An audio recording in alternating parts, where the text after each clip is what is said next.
Welcome, everyone. So, there is a Brazilian singer and songwriter that says, "A dream that you dream alone is just a dream that you dream alone. But a dream that you dream with others becomes reality." So basically, this workshop is about having a shared dream. We will have an exercise on that. The idea essentially is to experiment on if we were to create an international network of philosophical practitioners, what it would look like.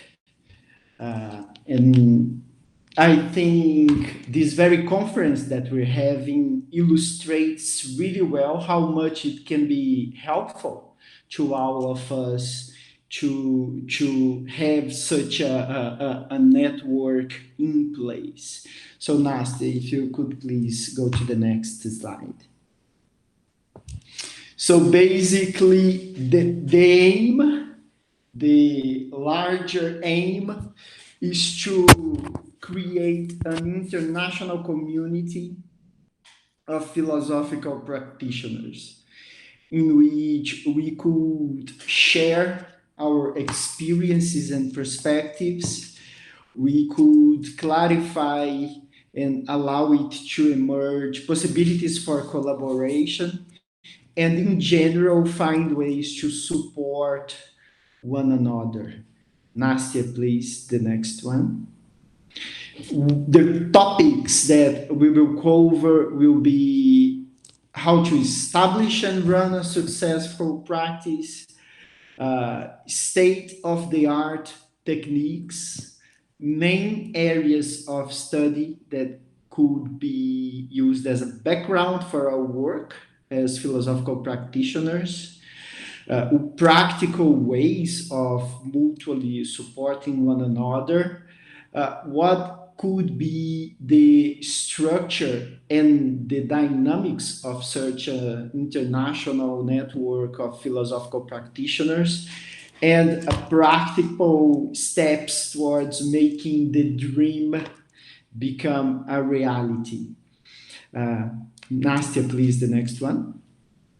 Okay, so the modus operandi that I thought about for our session today is I will pose the question for discussion, and I will share some initial thoughts on what I personally imagine in terms of that topic. Okay, but then the idea is just that we make an exercise of reflecting about it together. I don't see this as a space for this today, as a space for reaching conclusions. So it's not about making decisions. It's more about starting a process of reflecting about these things, and then whoever is participating is interested in participating in this network, we will continue further talking about these different issues and elaborating on what shape this network could or should have. Okay, so one of the first points, and I think the different slides will give a sense of how this network could be useful to us all. I think we are in a niche that has a huge potential to grow, and basically the idea is we elevate ourselves together and with the support of one another. So, one specific, very practical, by the way, point of discussion in terms of what this network could be about is how to just sharing experiences about how to establish and run a successful practice. I am proposing a certain understanding that you don't need to agree with in terms of what I mean by successful practice. Basically, it is good business for the practitioner, which is at the same time uh, promotes the good of society. So it contributes to society at the same time that it is a good business for each one of us.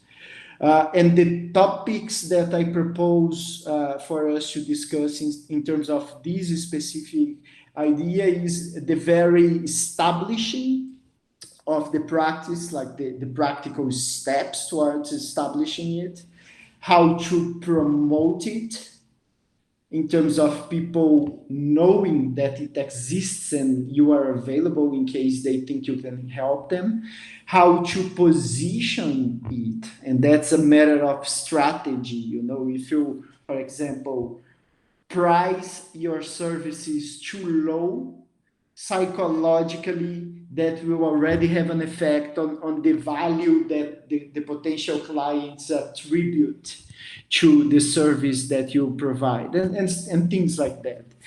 And the issue of adding real value to the clients. So basic idea is now I will open the floor. Whoever has something to say, it's basically a discussion among us all, sharing of experiences. I do have the job of controlling the time, so excuse me if I have to interrupt someone in the middle of the discussion in order to move to the next step, but somebody has to organize things here, right? So yeah, just whoever has something to say about their own experience or maybe their own questions in terms of how to establish and run a successful practice, please.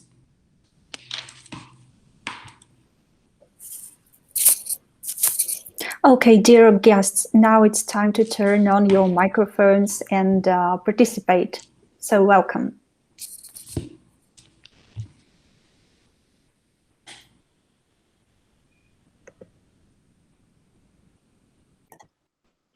Hello, thank you very much. I can I can give a little contribute to the discussion. Um, Congratulations, first of all, to your interesting workshop. Uh, this specific question is very interesting. Um, how to run uh, a good business if you if you if you authorize my adaptation. Uh, Yes.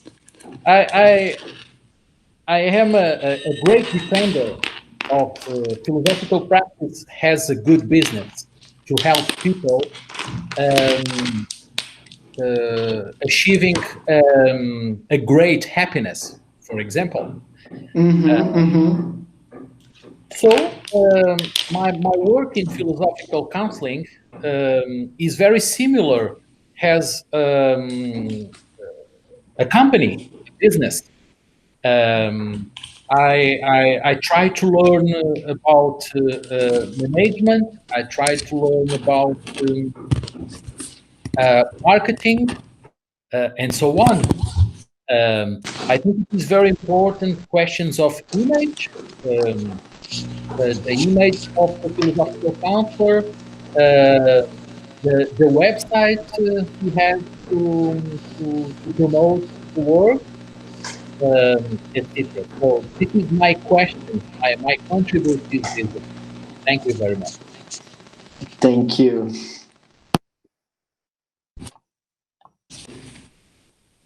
Anybody else would like to comment? Hello, Bala, please jump in. Uh, Hi, André, and other friends Hi. here. Yeah, I'm from India basically. I'm in University of Delhi, Department of Philosophy, and I just want to say something about the situation in India with regard to philosophical practice.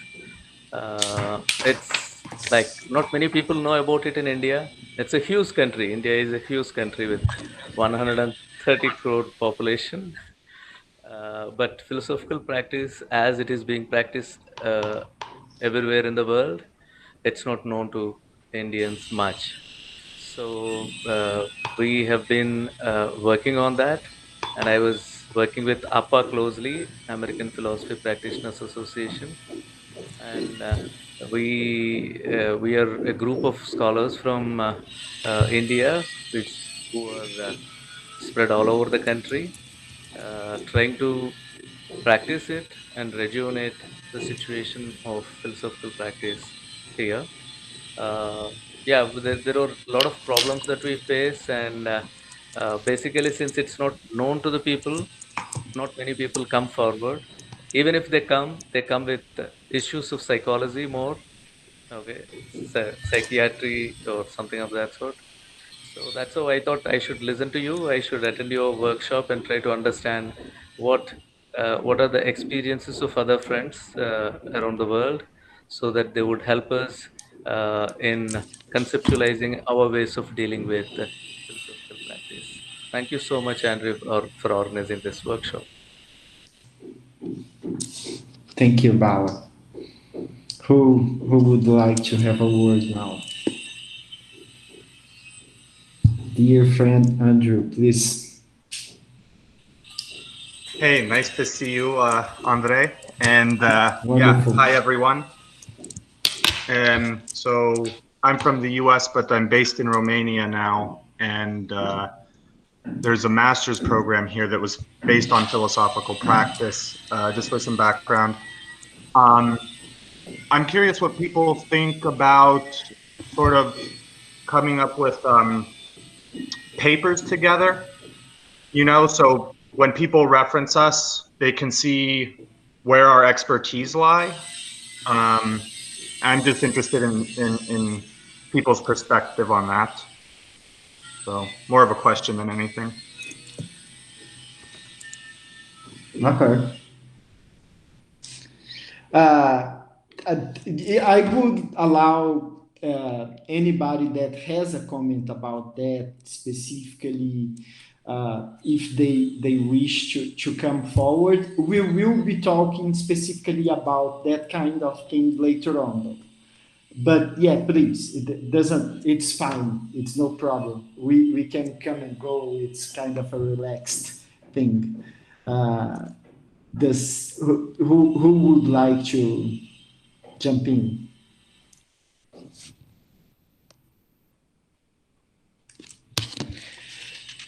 I do have a comment about putting together uh, Jorge Humberto's comments and Bala's comments. Uh, Basically, the situation in Brazil is exactly the same as you described in India, Bala. Brazil is also a huge country, and it's just not known that such a thing even exists, and that what can it do for me, right, as a client, as a seeker of a philosophical practice? It's just not known, and that's why I'm very much with you, Jorge, in terms of I actually teach philosophy in a business school. So when the very terminology that you use there, I understand it as a good business and looking at the marketing side and the image side of it. I think it's important in two senses. One is we need to pay our bills, right?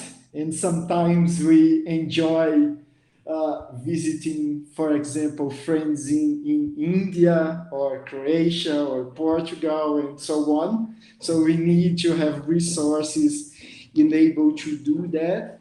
But I think your intuition Jorge, actually relates directly with the problem that Bala is presented about India and which I share about Brazil as well.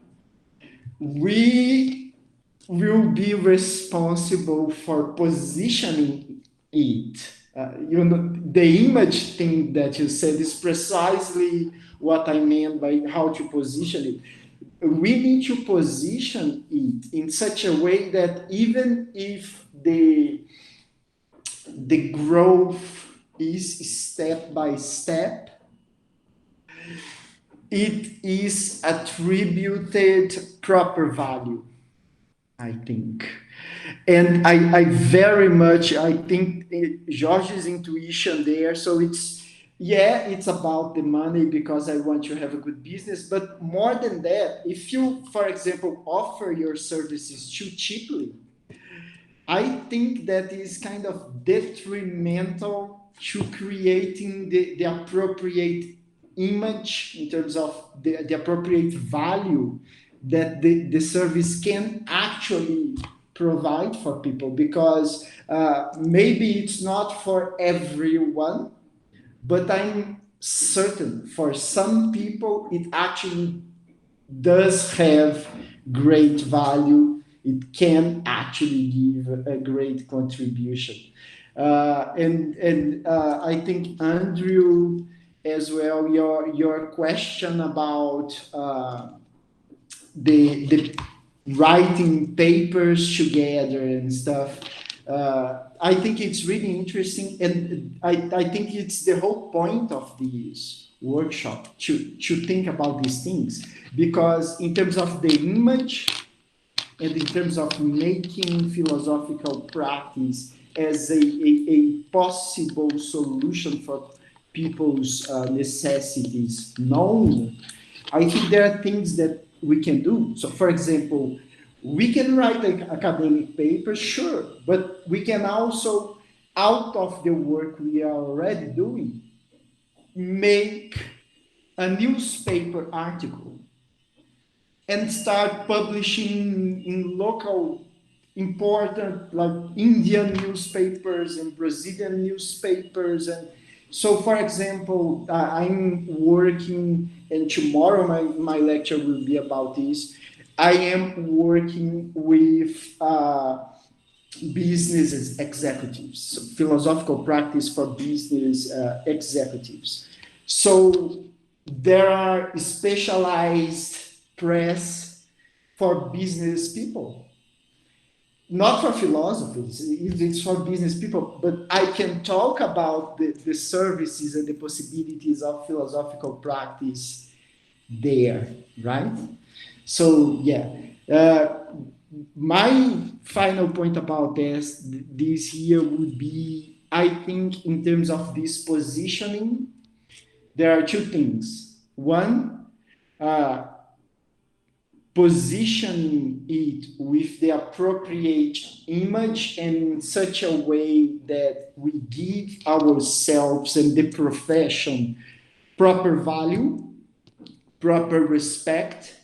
And I believe one of the means to do that is the last point that included in the slide, adding real value to clients. Because if most of the clients that come to us end up happy about the contribution that we did to their lives, that in itself will be a very helpful way of propagating philosophical practice as a real thing. So I want to know if anybody has other comments about this specific issue. Otherwise, we can just move into the next point. Anybody would like to comment? Yes, I can say a little more things. Please. I totally agree with you because in the beginning, more or less 20 years ago, when I have my first steps on philosophical practice here in Portugal, I tried to work with philosophers and for philosophers, but I didn't have a very succeed work. And after all, in this moment, I am working with a school of business in Portugal, where we have courses about philosophy applied to business. For example, we are preparing a course with the name Chief Philosophy Officer. Um, and another Wonderful. examples. So with this experience, I learned that we must work in a professional way, um, and have a salary is something normal in the Yes. world. So, Yes. Yes. but that's not what I see. I know a lot of colleagues in philosophy. I don't know if they have clients, first of all. That's my big doubt. Um, and I see a lot of people working for free, giving workshops and another kind of work, of philosophical work, but with no salary, with no money. So what we have to learn is how to make money with philosophy. It is Yeah. something normal, you know. And here in Portugal, and I think in the other universities in the world, we need to learn the universities to teach to the students how to make money with a degree in philosophy. uh, but if the universities don't teach this, they are lying to the students. They are presenting a degree, a master, a PhD in philosophy, and at the end of that process, students will ask, "What will I do with this? I don't know."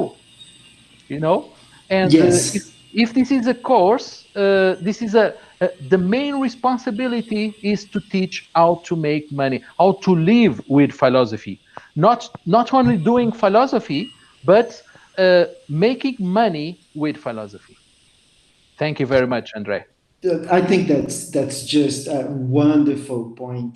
A wonderful point. So I will mention quickly two things there. One of them is, as my dear friend Ezra is here. We both, he lives in the UK and I lived there for some time. And we what we see is a movement, gradual movement of philosophy departments being simply shut down in the UK universities, precisely, I think, or at least in a large part because of this kind of prejudice that philosophy is not something that you can make money from. I think when you say people working for free as philosophers, I would like to make a distinction because I think there are two different strategies.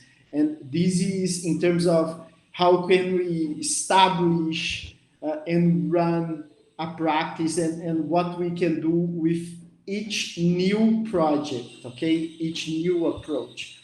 One thing is to work for free.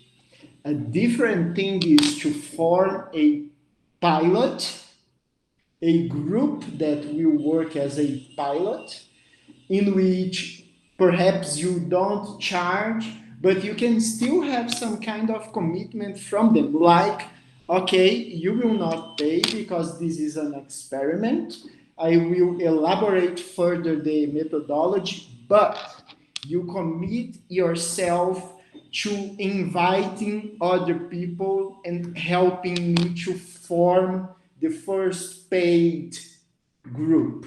So I'm not making suggestions, I'm making distinctions here. And the other thing is, I think it's wonderful that you mentioned this course that you said about the chief philosophy officers, because if we take the list of the five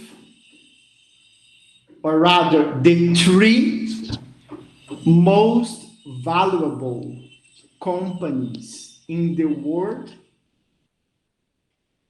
two of them have a full-time philosopher working as a chief philosophy officer, which are Apple and Google. They both have a full time, and it has the status like of a vice president or something. You know, they already see it, and they are pragmatic. So, yeah, wonderful points. Nasia, can we move into the next one, please? Oh, this is still the same. Yeah. Great. So there is this whole issue about how to have a good business, but there is also, when we are talking about having a network like this, and I think this whole conference and the conference that Bala and I and maybe others here did together in APA, the American Philosophical Practitioners Association, not too long ago. We can see how it's such an enriching experience to have all the exchanges that we have.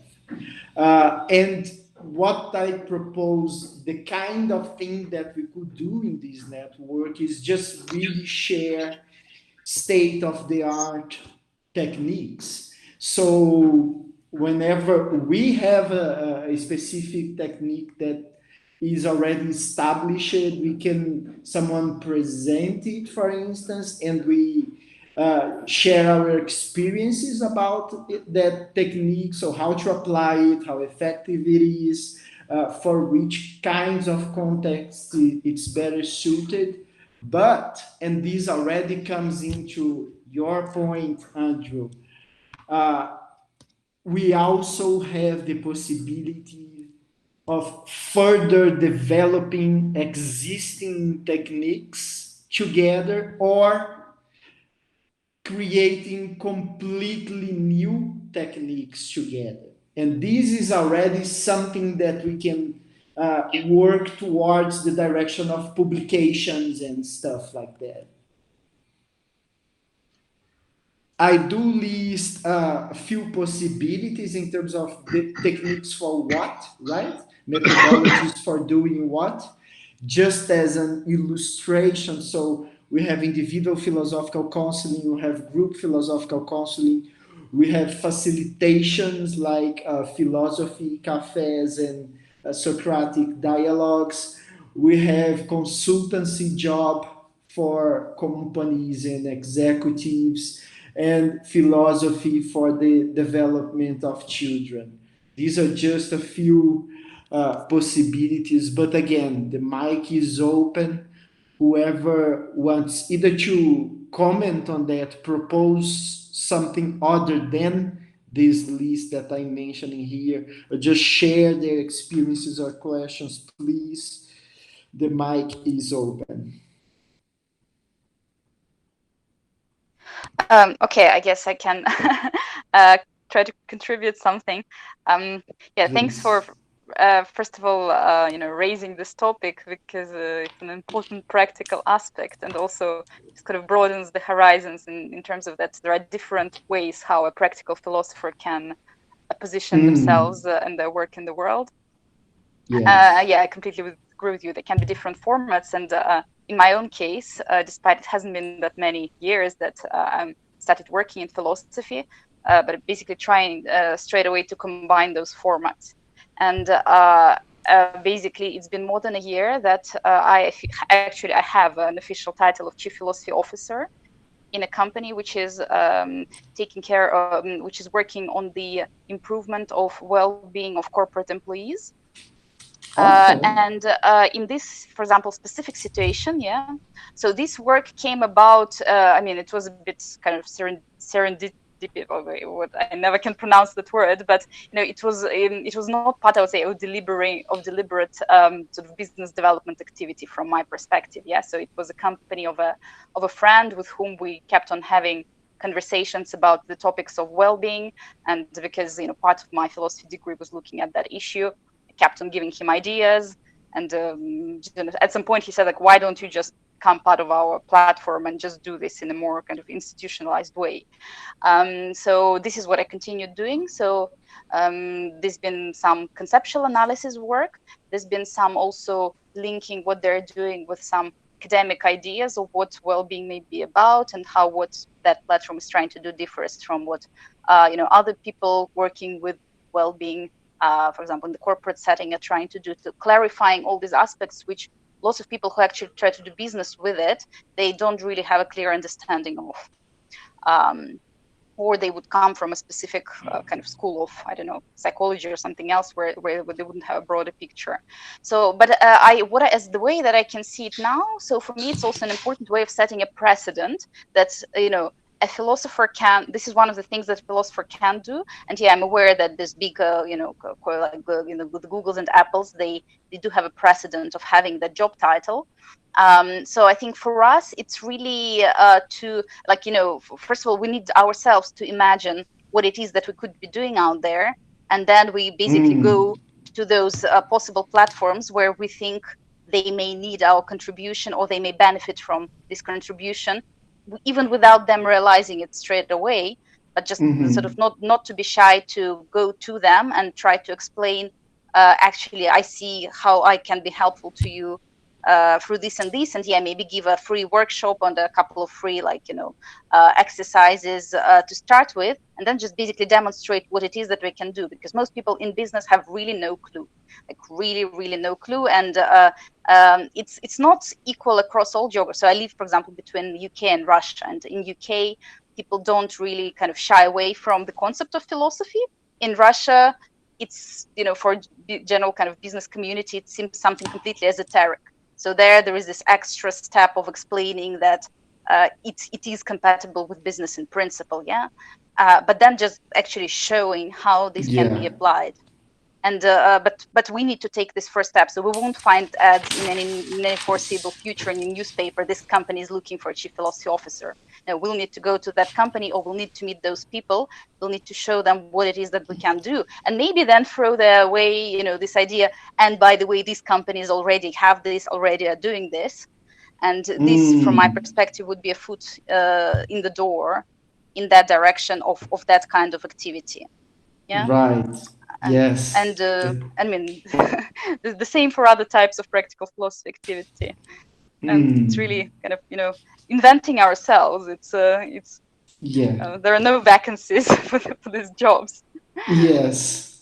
If I may, that's wonderful contribution. Thank you so much. And I think you mentioned a very strategic approach there, which is clarifying what companies are already doing or trying to do, that we as philosophers can support them in doing it better. Yeah. That's exactly. Great idea. Thank you so much. Well, you're welcome. Who else would like to please jump in? First of all, we are not only talking about companies, it's a general thing. And second of all, if you have a question or doubt as well, go, Andrew, please. Yeah, so now what I do, so I'm in a PhD and I'm doing a lot with philosophy of technology, but with the practical background, what I try and understand better is, how technology can be used to solve political issues. Okay. And so what I'm wondering actually is, as a potential client, are people who, let's say, are working in diplomacy or in politics, where we say, look, you already have a position doing X, Y, and Z, and you need to approach it more philosophically. and we can be the people that do that. And so, I mean, but you could reach out to, NGOs, you can reach out to governmental organizations. I mean, go Yes. wherever, municipalities to the international governments, right? And say, look, so this is something I'm already doing my research on, so I'm willing to contribute to whatever this organization becomes, Wonderful. right? And you just say, look, we know X, Y, and Z about this subject that you're interested in. We follow it. If you're looking for consultation, we send bids. But I mean, I don't know. I'm wondering what people think about that, where, we're also working with social issues and political issues. So I think I'm really bad with this approach towards everything. So like a lot of my speculation is, that I think coming from. earlier today we had a presentation from it was about philosophical practice. José Barriento, he spoke about philosophical practice as a way of dealing with social exclusion. And I think it goes precisely in the direction that you just mentioned. When you for example, you mentioned NGO, they are already trying to do it. It's a beautiful thing that they are trying to do it in many instances, not every instance, but in many instances. So if we have a contribution to give, that's the kind of approach we have been talking about, right? I think that's totally possible. With I don't know, politics, politicians or something like that. I don't it's distant for me personally. So when you mention the social aspect, it's very clear that it makes a lot of sense in the kind of way that we have already been talking about. I can see how politicians could be your clients clearly, like critical thinking, persuasion, logic, and all that kind of thing. I, I'm not sure if they would like the whole ethics sides of things. It certainly would be useful, but political philosophy, there are so many ways to, and I think philosophical practice indeed is a way of.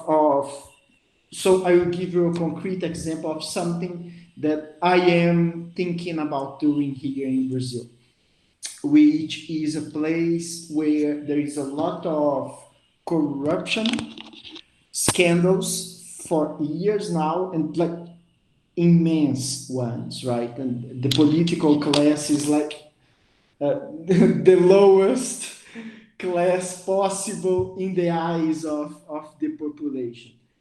And what my impression is, there is a lot of internal conflicts within these politicians, and the ethical conflicts that they genuinely have, because it's funny situation, funny position to be in. You kind of feel that if you are to succeed as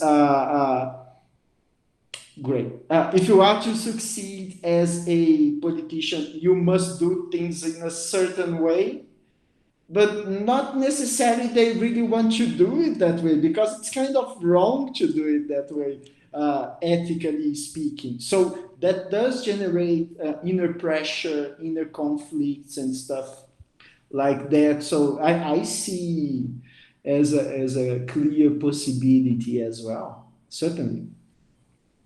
I think it goes in the same direction that Alexandra was saying.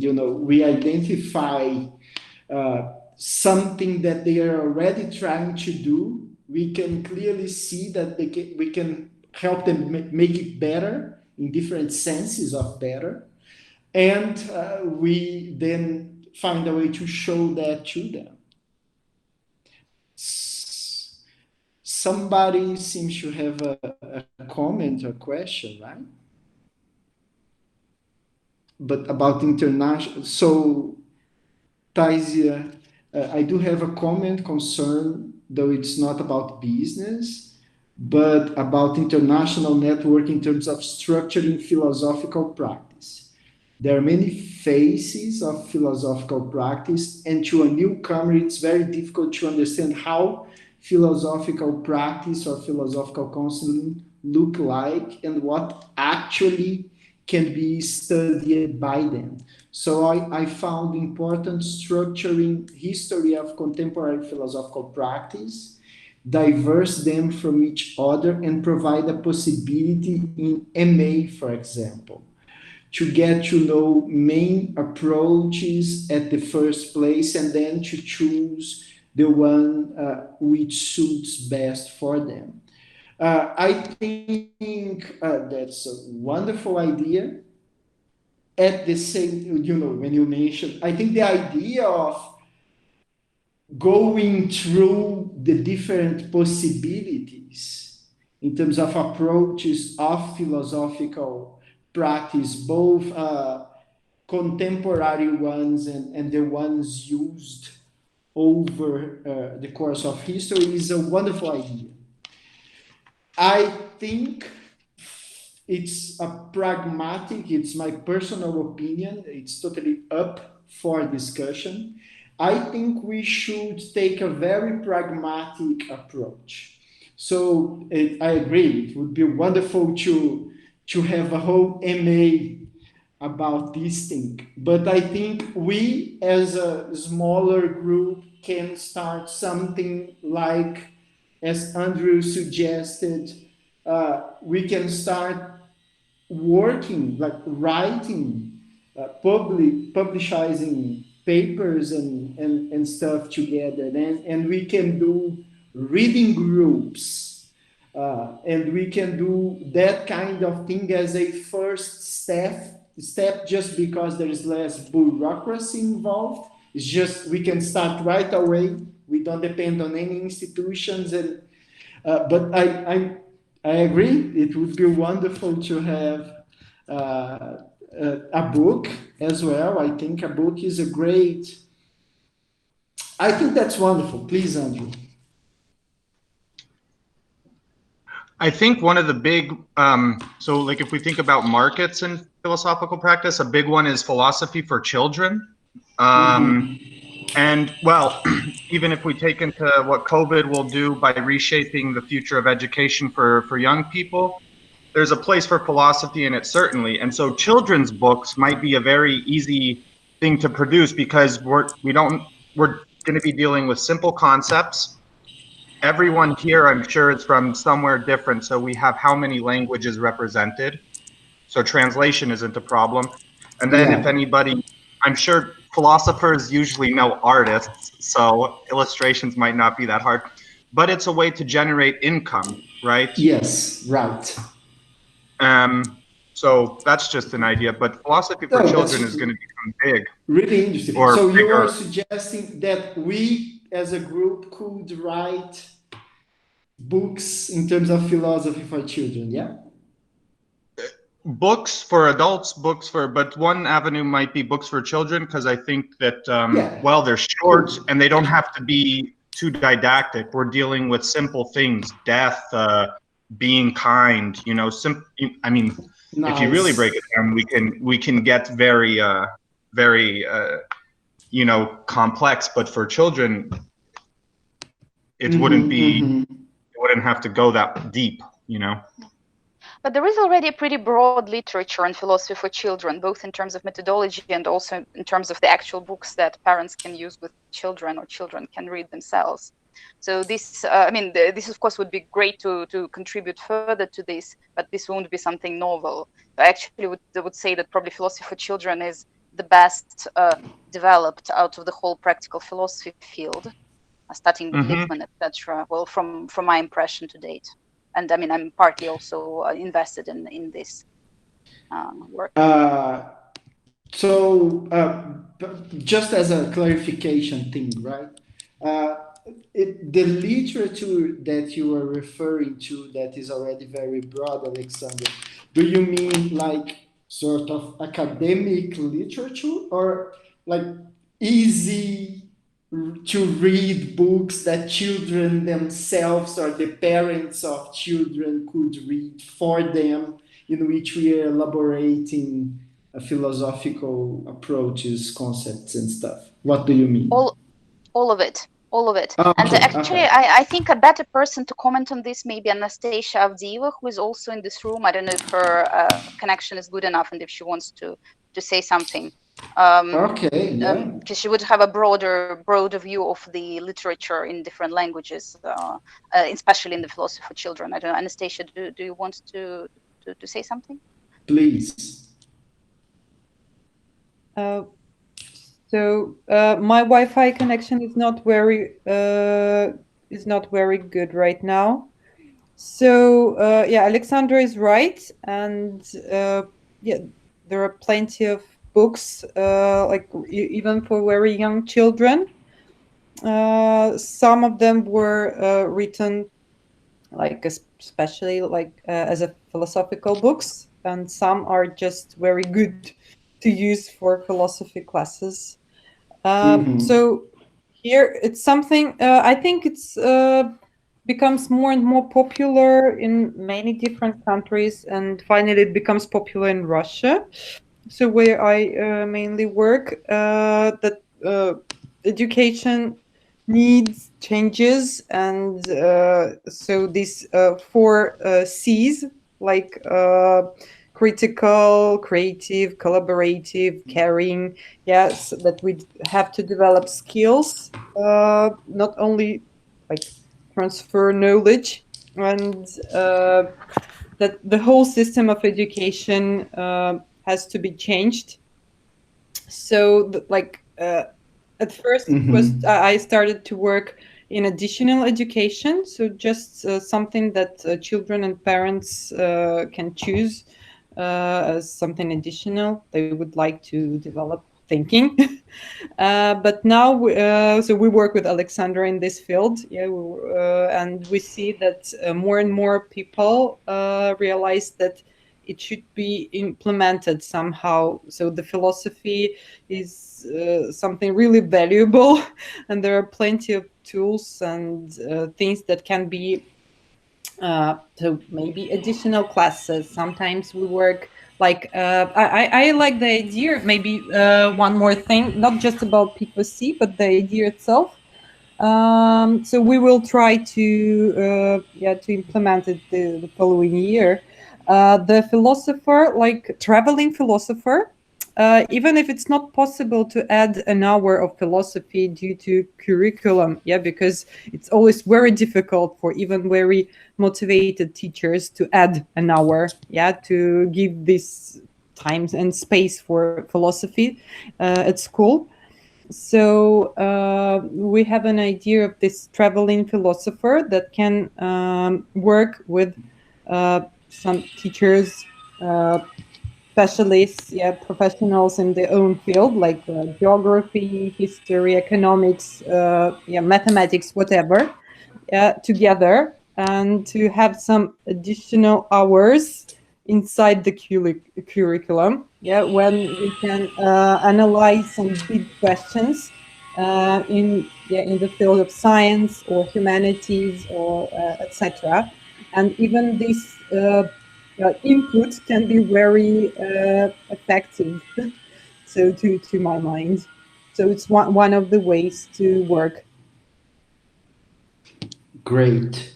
I think some interesting possibilities are coming out already here. I think. Oh, there's some music going on. Are you also hearing some music that's going on? No. No, just me. Yeah, Okay. I guess so. I will close this thing. Maybe it's some propaganda thing. Oh, that's really odd. Just a second. Sorry. Oh, I opened the link from the chat and then it started the music. Okay.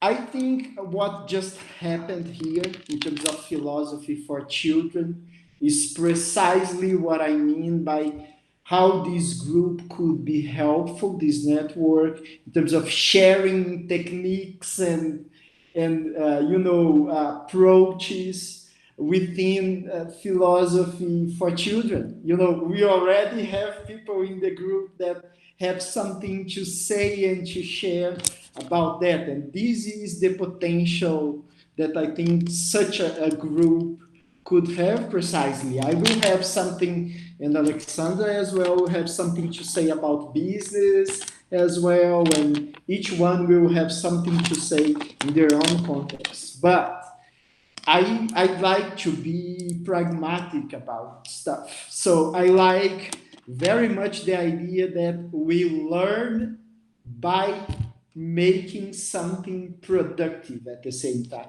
So one idea that I love would be maybe a book that we could write together. I don't know how we discuss exactly each one contributes a chapter or however we want to do it. But this thing about writing a book, a comparative study of philosophical practice approaches. I think that's a wonderful idea. It would be very helpful for everyone in their own practice.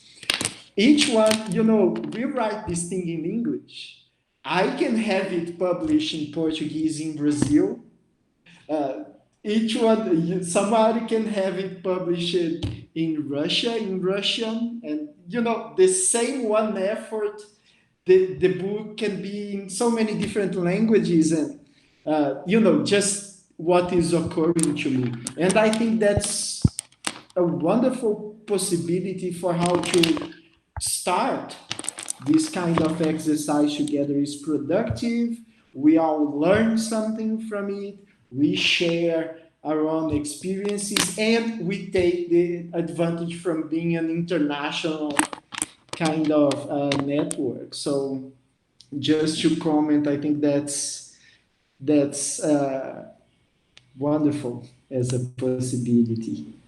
Uh, can I ask you, Nastia, to after we are done, collect as you are already going to do with the email addresses, the whole chat conversation thing, Yeah, of and course. send it, and then we can all share that. We will all have that. Can you move into the next slide as well, Nastia? Yeah, of course. Just a second. Right. That's it. Yes. So again, different areas, different kind of philosophical, uh, as Bala would say, probably philosophical approaches that have specific conceptions of life. I just listed some possibilities, and within each of these possibilities there are already different approaches. But again, how enriching this exercise could be, existentialist philosophy, obviously Greek philosophy, the different kinds of approaches like virtue ethics and others as well. Oriental philosophies, there is Buddhism, Taoism. Bala here is a specialist in the different Indian approaches to philosophy. I think there is the whole connection between philosophical practice and psychoanalysis, because I think some stuff can actually be useful. Personally, I'm fascinated about some aspects of Carl Jung's work, and that's something that maybe can be of some use to us. And also, again, going towards your provocation, Andrew, perhaps original approaches that we can come up with together by either starting from scratch or putting together pieces from these different kinds of approaches there. So that's just to start the conversation. The mic is open once more. Well, actually, some of the some of the lecturers during this conference have given, say, good examples of what some sort of like overviews could look like. So, for example, I don't know whether you were at the lecture of Leon Dehaas yesterday. No, no. Yeah, you may want to look at it in recording afterwards, because Thank you. he was talking about his practice, but the way that he did it, he went through the different philosophical schools of philosophy, which have in turn inspired his own practice, yeah, and have all Right. contributed to the way that he's doing practice. But the way he did it, he took one example. So it was the same situation, yeah, so the same. So a woman basically on a bench in the park approaching the philosopher with a certain question. And then he showed how different philosophical schools, or how a philosophy practitioner educated in those different philosophical schools could help her address the issue that she has. And this was extremely, say, visual or say, it was really clarifying when you use this one example, and then you basically show how that would develop. So, Yes. so things like that, or for example, Lydia Amir earlier today, I mean, she was talking about the specific concept of meaning, but again, from the perspective of several, yes, schools of philosophical thought that could then kind of promote different approach to that. So I think we should be doing more of that work. This it could be in the form of book, it could be in the form of presentations or seminars.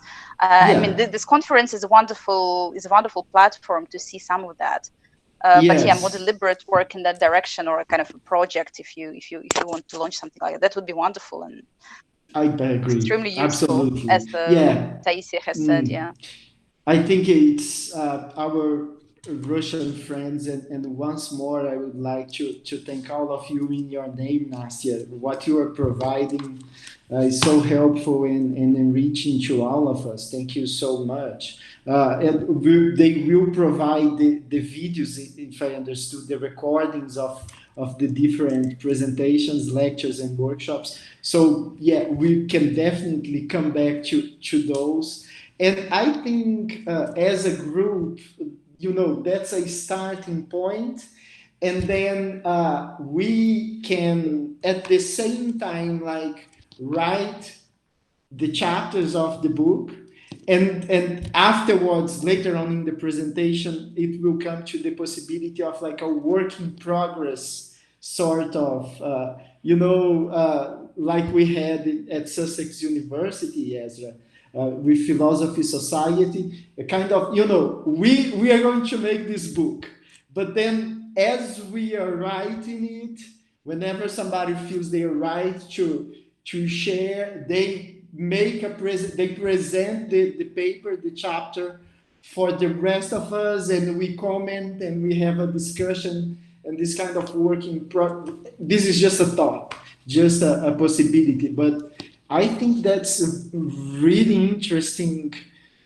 I love the idea of doing something in which we will learn together, and that at the end of the process, we will have something concrete produced as well, such as a book or whatever it is. But yeah, so I think that's a wonderful possibility as a way to follow with this.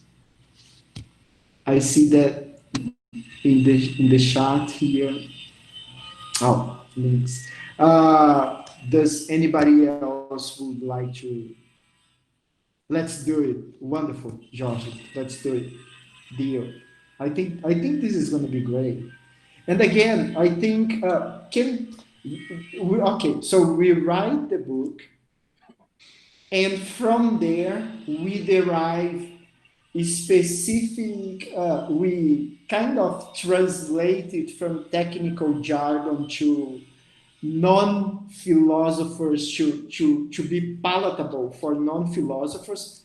we can write like the same one newspaper article, the very same content. I can publish in Brazil, you can publish in Russia, it can be published in the UK in different newspapers. It's we could optimize so much our own efforts if these are just thoughts, right?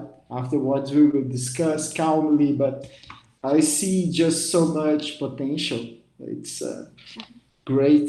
I'm Please, actually, Bow. I'm Yeah, actually surprised if something like this, I mean, hasn't doesn't exist yet. I mean, I haven't come across, me and I mean, neither. I'm Yeah. so, but I mean, it's very often that some people who just hear about the idea of the philosophical practice and want to start, doing something in that direction, then they ask questions. Okay, what is out there? And then they find maybe one or two.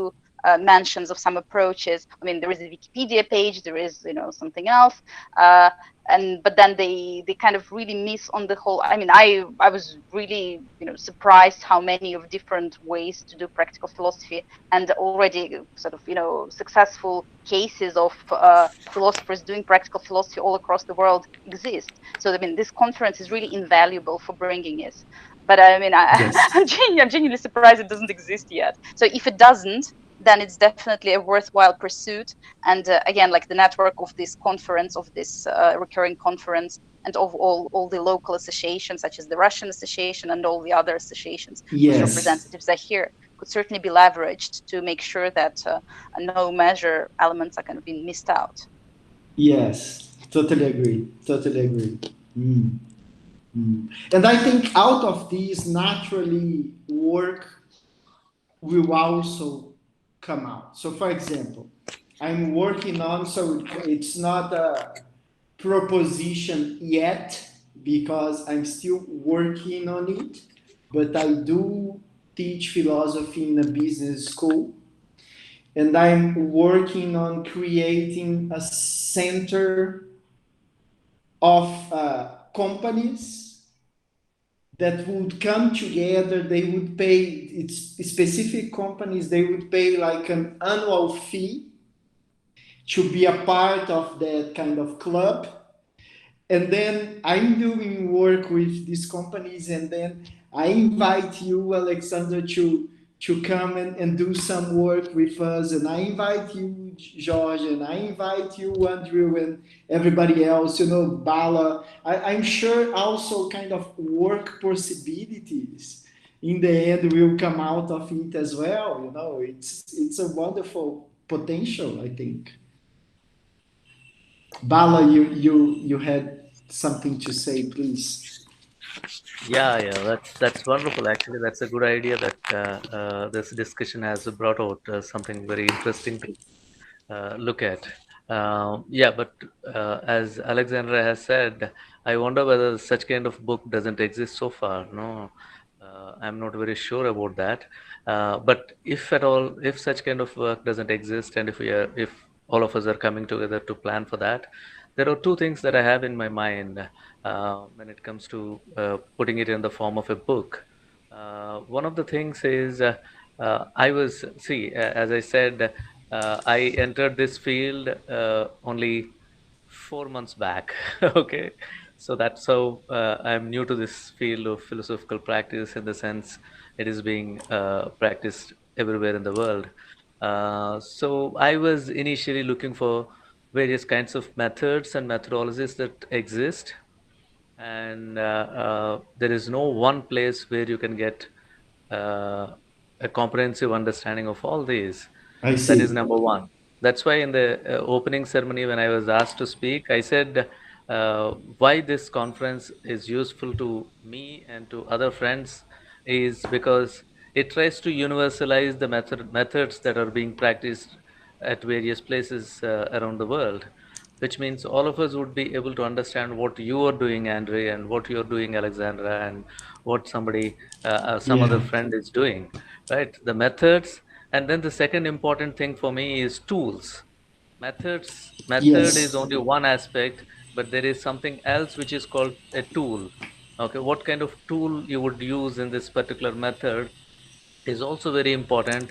And of course, when it comes to tools, all of us have to innovate and creatively develop them and creatively use them as well. Okay, it's not that you develop them creatively, you also use them creatively depending on the client that you're dealing with.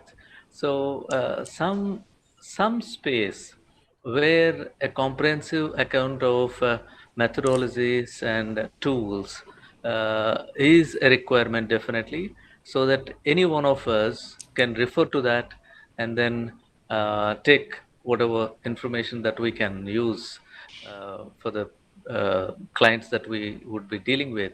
So this is what I Yes. would say. Basically, if we are thinking of a book, then its orientation must be towards bringing comprehensive account of these two as well. That's what I would suggest. Thank you. Thank you. Now, Bala, just picking up on that, could you then now clarify how you understand the distinction between methodologies and tools, just to be fully clear of what you're suggesting there? Yeah, basically, if somebody has a problem, methodology is the one through which we would like to approach the concern of the client. Okay, and to resolve whatever concern that the client had, if he wants to go back home with something, then we would use certain tools which uh, he may get into, right? So I don't know whether I made Well, the distinction very clear. can you give a concrete example of a tool, just to? Yeah, Socratic method could be method. Okay, that's very clear. Then what I mean by a tool is mm, I suggest yoga or I see. pranayama. It's a I tool. see. Okay, Great. Okay. so that's a tool that I would offer to the practitioner, the client, so that it would help him. Okay, and I don't think that these are there are only a couple of tools. There are number of tools, and also we can creatively create many tools that would be useful Exactly. to the client. Yes. Definitely. Yes. Let me just clarify something before I open the mic for anybody else. I think Bala, Alexandra was wondering not just if such a book exists, but if such a international kind of network or space exists. Did I get you right, Alexandra? I mean, for example, this conference is such an international space or network, but I was wondering Yeah, within it, just between the conferences, is there such, I would say, exactly. platform? It could be a Exactly. website, it could be anything, Yes. where a person who's new to the topic can just go and get a general idea of a kind of bird's eye view of what this whole thing is Yes. about, apart from the Wikipedia page, which is quite brief Yes. and I mean, it's I don't know whether everybody would endorse what's written in there, for example. Yeah. Well, I think part Yeah, of the probably. job as researchers will be necessarily to find out what already is available in order to actually give a contribution. Right? We don't want to just repeat what has already been done, I think. But Uh, yeah, go ahead, please. yeah, I just sent that. I sent a link into the chat of a book which has just gone out in the UK, but it's been an international project to try to basically put together the work that's been done on philosophy in the community. So it would be one Yes. type of practical philosophy, yeah. But within the subsections of practical philosophy, such work has been attempted or done. So yeah, I mean, it won't be from scratch. So already they've been bits and pieces. But yeah, as far as I'm aware, there is no one big bird's eye view, including all the pieces. Yeah, I think so. That's another wonderful idea. This kind of platform, right? Uh, and I think platform in two senses. One is like an actual, like a library, a website that is a kind of a library where you can just and pick up the resources. But the other is a platform for more systematically doing what we are doing right now in this conference. just whoever is interested. We meet like once a month. It doesn't need to be a whole week or something. We need to discuss the appropriate format, but just for us to, from time to time, come together and we just discuss things, and we discuss them in a productive way, like we are doing right now. And I think eventually, as Jorge was suggesting, Bala, I think we can, I think APA's website is very, it's a great inspiration because it's a way of promoting its members as well. Like you have your profile, and then there is a page where you can post your books, and we can just, if it's Lou doesn't find it disrespectful, we can just kind of inspire ourselves in their example, and we put our profiles there, and whatever books we have published, and then it's a wonderful resource if we have this kind of uh, platform where the different possible methodologies and tools are linked, and perhaps a little whatever, just really flying with the imagination here, a little 2-minute video of the author of that kind of tool or methodology, explaining or talking about it. Like yesterday we had this wonderful lecture from David Schumacher. I don't know if anyone of you saw. He is this very interesting guy, Argentinian, that lives in Mexico. So he is the president of the Mexican Association of Philosophical Practice. He is the organizer of the previous conference before this one in Russia. And he's just doing this fascinating work about kind of body expression, movement, action, and philosophical practice approaches that can be done through that. It's just really interesting. I think we really need a kind of platform where we can all uh, really rely on these resources, and somebody like him can post his work, what he has been developing, with perhaps a brief description or however we decide to do it. But yeah, I think that's beautiful. Nasser, can we go into the next slide? But Bala, please go ahead. Yeah, since you mentioned about short videos, I would like to bring your attention to a website called Agora, Agora. Okay, Okay, which was developed by Ran Lahau. Okay, and which has almost 40 short videos of various philosophical practitioners, including Lydia Amir, many people, many of these pioneers of philosophical practice. All of them have interesting. done a short video where they try to explain what the methodology that they follow. It's Great. a very interesting experiment that he has done, and this repository is available at that website. I will type that website's Thank name in you. the chat box so that all of you can have a look at that. That's a wonderful thing that he has done. No, it's a wonderful service to I think, community. yeah.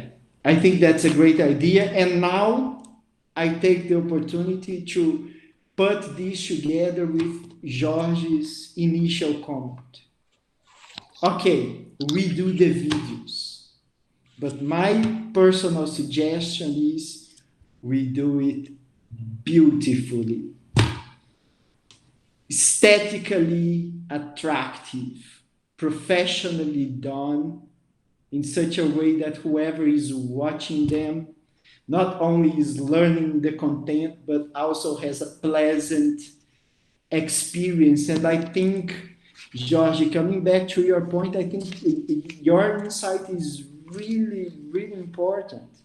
We need to present ourselves in a way that will be attractive for the people that are accessing this stuff, both in the sense of, and mainly in the sense of having amazing content that is useful for them, but also wrapping that up in a beautiful, attractive, aesthetically attractive way. I think that's the way to position ourselves, if I may say so.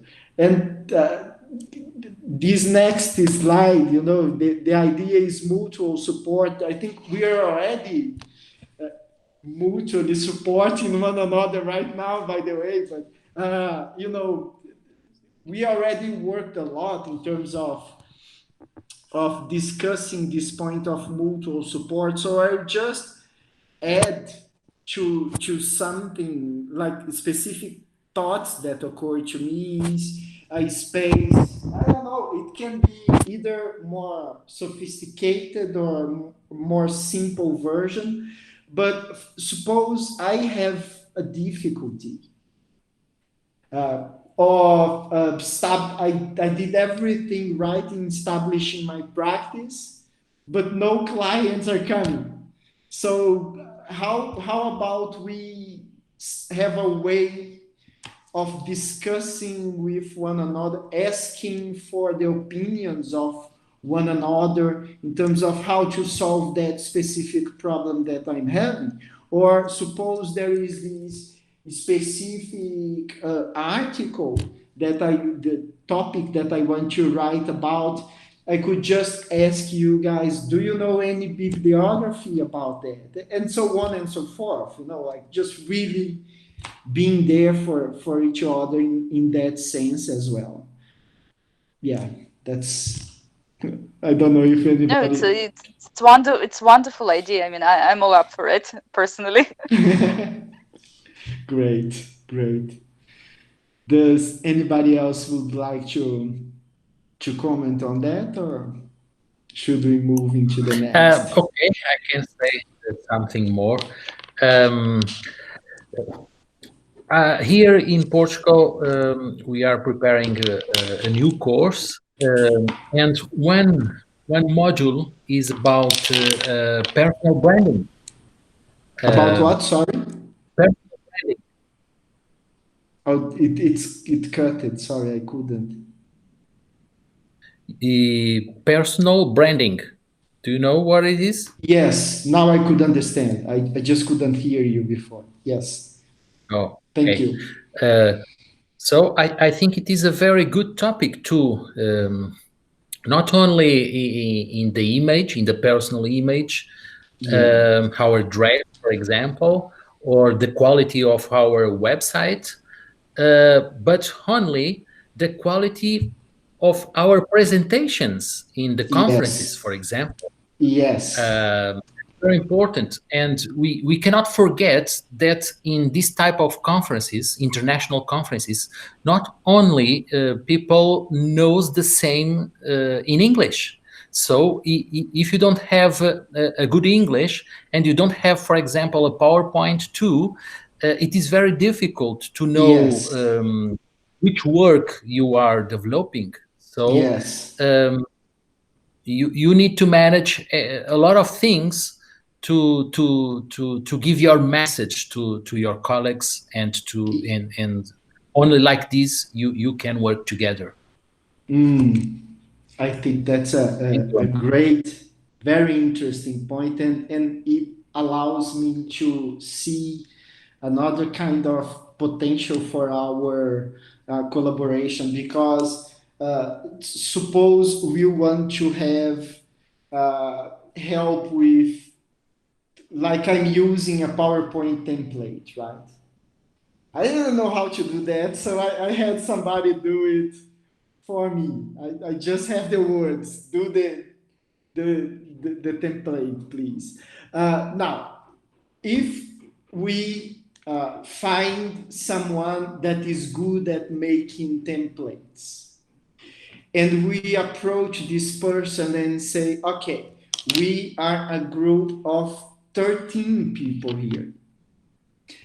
if you do for us templates in a good price, you have 13 new clients. That's a very tiny kind of point, but just I see, even that kind of potential in terms of how it could be a beneficial exchange, collaboration, or something like that.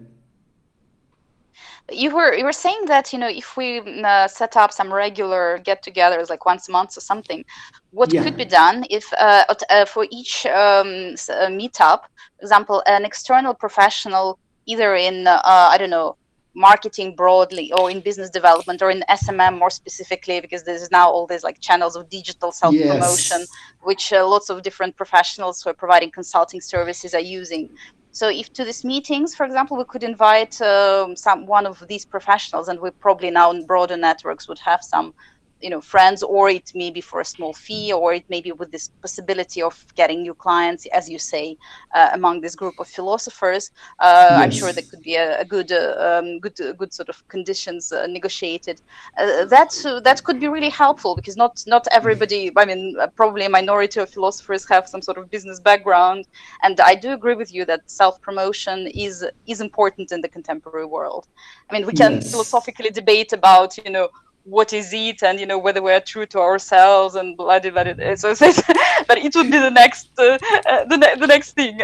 But yeah, as a tool for setting up own, I would say, professional activity, that's you cannot really avoid this. Yes, I think that's a great topic in itself, like inviting specific external professionals. And I think what the kind of professionals that you just mentioned is a wonderful idea. And I also think, let's say, somebody that has like this guy, that suppose we didn't have yet the access from this Argentinian guy that I mentioned, David Sumiaki.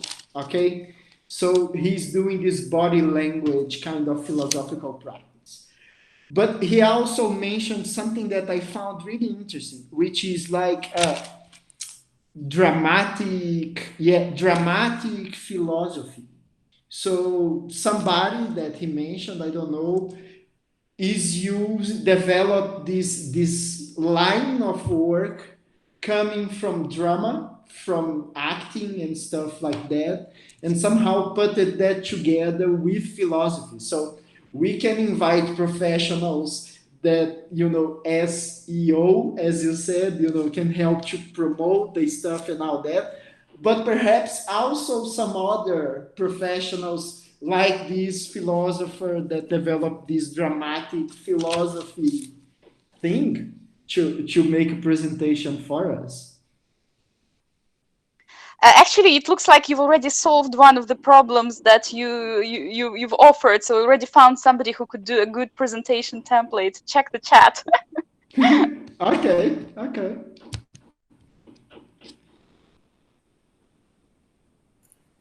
Cool.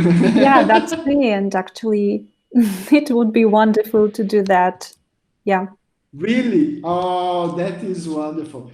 I really keep saying that yesterday I mentioned I appreciate so much the work that you have been doing, and it would be great to have you involved with us in the group. So Yeah. wonderful. Totally agree with the idea of the brand, yeah, and the consistency in everything. Yeah, talking about philosophers and philosophical practice. Yeah, agree. Yeah, great. Great. Big Okay. plus, yeah, for all of you, for all of the comments. Okay, so just like a pragmatic question, do we have the contact of everyone that is participating already? Actually, yes, in the chat, I have We do. very many, yeah, but probably Okay. not So everyone decided to share, but yeah, yeah, still we okay. have very many. Yeah. Okay, okay. So do we have 5 more minutes? Is that correct? Yeah, 5 more minutes, right? Okay, so can we move past quickly through the last two slides? So the first one, the idea was just, I think it's solving itself here. Uh, do we do a centralized thing? Me and Andrew, that is here, we were invited to something that similar, but it was very centralized and it basically died. I don't think I personally think the way that we are doing, like together, building it together, everybody has a saying, it's a kind of collaboration among equals and stuff like that. To me, sounds like a good approach. We are already talking about the publication. I think later on we can talk about criteria for memberships. There's a line that we need to decide there. And the last one, Nastia, please. Mm-hmm. Uh, it's just, yeah, practical. I think anything else that you might want to say that we haven't talked about, and then practical steps. I suggest personally, Nastia will be very kind in terms of putting the whole thing together and sending to me or to all of you that are interested, and I will email all of you guys just as a way to schedule a next conversation, and we can pick up from where we stopped it. But now, please, whoever wants to say anything, all I have to say is thank you so much. Wonderful, but please go ahead. Yeah, again, on a practical basis, I'm pretty sure that not everybody who would potentially be interested in this kind of cooperation is currently in this webinar. For Okay. all sorts of reasons, partly because there are other things happening at the same time, or Yes. they didn't understand what it would be about. So I would propose that, and because the conference organizers, they do have all the email addresses of all the participants, maybe Yes. you could ask for their cooperation in a mailing list where you could propose those who may not have been here but may still be interested to participate in this, to let you know. And for the next step, for the next webinar. Yeah. And I mean, there will be a recording, I assume, so they can watch. But but Yes. just not to limit it to just the people who happened to make their way to this webinar today. Yes, I think that's a wonderful idea. If I may, and that's already the kind of tone that I would like to give to this thing, I would just like to replace the you could for the we could, because I think that's the spirit. That's the spirit. Agreed. Wonderful. Okay. I think that's good. So I will work that out, though somebody kind of has to do the job. So I will, between me and Nastia, I will just work that one out and keep everybody updated. And what a pleasure. Thank you so much, guys. It's been wonderful. Thank you, thank you. Any more questions, comments, friends? Thanks, André, and thanks everyone else. Nice to Thanks, meet everyone. you all. Thanks, André. Thank you. Yeah, Thank you. Thank you, Just André, and all friends. let me say a Thank few you. closing remarks on that.